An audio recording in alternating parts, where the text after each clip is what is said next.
ಹೋಗಿ ನಿಮಿಷ ಮಾತಾಡಿಸ್ತೀರಾ ಸರ್ನ? ಹಾಂ ಹತ್ರ ಬನ್ನಿ ಇಲ್ಲಿ. ಹಾಂ ಸ್ನೇಹಿತರೆ, ಇವತ್ತು ನಾವು ಮೈಸೂರು ತಾಲೂಕಲ್ಲ ಇದು ನಂಜನಗೂಡು ತಾಲೂಕಲ್ಲಿ ಶ್ರೀಯುತ ನಮ್ಮ ಕುಮಾರ ಸರ್ ಅವರ ಒಂದು ತೋಟಕ್ಕೆ ಈಗಿರುವಂಥ ಅಡಿಕೆ ತೋಟ ಪ್ರಪ್ರಥಮ ಅವರಿಗೆ ನೆಟ್ಸರ್ ಬಯೋಫಿಟನ್ನು ನಾವು ಇಂಟ್ರೊಡ್ಯೂಸ್ ಮಾಡಿದ್ದೀವಿ. ಇವತ್ತು ಟೆಂಚಿಂಗ್ ಮಾಡ್ತಾಯಿದ್ದೀವಿ. ಇನ್ನು ಉಳಿದಂಥ ಒಂದು ಪ್ರೋಸೆಸ್ಗಳೇನಿದೆ ಅದನ್ನು ನಿಧಾನವಾಗಿ ಮಾಡೋಣ ಅಂತ ನಾವು ಇವತ್ತು ಶುರು ಮಾಡಿದ್ದೀವಿ. ಕುಮಾರ್ ಸರ್ ಅವರು ಭಾಳ ಭರವಸೆ ಇಟ್ಟು ನಮ್ಮ ಮತ್ತು ಕೇಶವಮೂರ್ತಿ ಸರ್ ಜೊತೆ ಒಂದು ಕೈ ಜೋಡಿಸಿ ತಮ್ಮ ತೋಟವನ್ನು ಸಂಪೂರ್ಣವಾಗಿ ಸಾವಯವ ಮಾಡಬೇಕು ಅಂತ ಒಂದು ದೃಢ ನಿಶ್ಚಯದಿಂದ ಅವರು ಮಾಡಿದ್ದಾರೆ. ಅವರ ಒಂದು ಮಾತನ್ನು ಕೇಳೋಣ.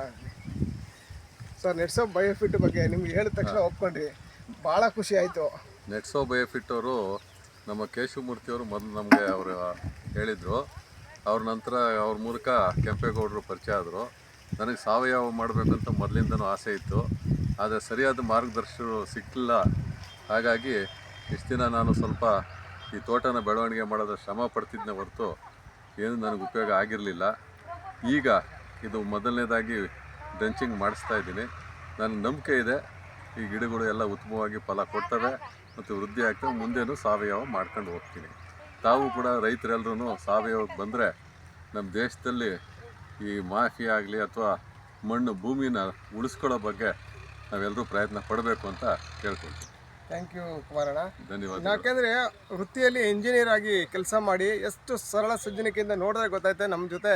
ಅವ್ರು ನೋಡಿ ನಾನು ಕೂಡ ನಮ್ಮ ಟಿ ಶರ್ಟ್ ಹಾಕ್ಕೊಂಡು ನಾನು ಕೂಡ ಇವ್ರ ಜೊತೆ ಕೆಲಸ ಮಾಡಲಿಕ್ಕೆ ಉತ್ಸುಕನಾಗಿದೆ. ನಾನು ಜೊತೆಗೆ ನಮ್ಮ ಕೇಶವಮೂರ್ತಿಗಳು ಕೂಡ ಅವರು ಕೆಲಸ ಮಾಡಿ ಅವರೆಲ್ಲ ಸ್ಫೂರ್ತಿ ನಮಗೆ. ನೋಡಿ, ನಾನು ಕಾರ್ಲಿ ಮಾತನಾಡ್ತಾ ಇದ್ದೆ, ನಾನು ನಾವೆಲ್ಲ ಬದಲಾಗಬೇಕಾ, ಬೇರೆ ಮೊದಲು ನೀನಾಗು ಅಂತ ಹೇಳ್ತಾರೆ. ಹಾಗೆಯೇ ನಮ್ಮಿಂದ ಈ ಕೆಲಸವನ್ನು ಶುರು ಮಾಡೋಣ ಅಂಥೇಳಿ ಈ ಒಂದು ತೋಟಕ್ಕೆ ತೋರಿಸಿ ಗಿಡಗಳೇ ತೋಟ ಎಲ್ಲ ನೋಡಿ ಸ್ನೇಹಿತರೆ, ಇಲ್ಲೆಲ್ಲ ಹೆಚ್ಚು ಕಡಿಮೆ 900 ಅಡಿಕೆ ಗಿಡಗಳಿದೆ, ಅಡಿಕೆ ತೋಟ. ಸೊ ಇದನ್ನು ಬದಲಾವಣೆ ಮಾಡುವಂಥದ್ದು ಜವಾಬ್ದಾರಿ ನಮ್ಮ ಮೇಲಿದೆ, ನಮ್ಮ ನೆಟ್ಸರ್ ಬಯೋಫಿಟ್ ಮೇಲಿದೆ. ಸೊ ಹಾಗಾಗಿ ಅವ್ರಿಗೆ wish you all the best ಹೇಳ್ತಾ, ಈ ಒಂದು ಭೂಮಿ ಉತ್ತಮ ಒಂದು ಫಲವತ್ತಾದ ಭೂಮಿ ಆಗಲಿ, ಆ ಭೂಮಿಯ ಒಂದು ಫಲವತ್ತತೆಗೆ ನಮ್ಮ ನೆಟ್ಸರ್ ಸಹಕಾರಿಯಾಗಲಿ ಅಂತ ಹೇಳ್ತಾ, ನಮ್ಮ ಸಹಕಾರ ಎಂದೆಂದೂ ಕೂಡ ಕುಮಾರಣ್ಣವ್ರ ಜೊತೆ ಇರ್ತೀವಿ, ಅವರು ಕೂಡ ನಮಗೆ ಜೊತೆಯಾಗಿರ್ತಾರೆ ಅಂತ ಹೇಳ್ತಾ ನಾನು ಮಾತನ್ನು ಮುಗಿಸ್ತೇನೆ. ಧನ್ಯವಾದಗಳು. ನಮಸ್ಕಾರ.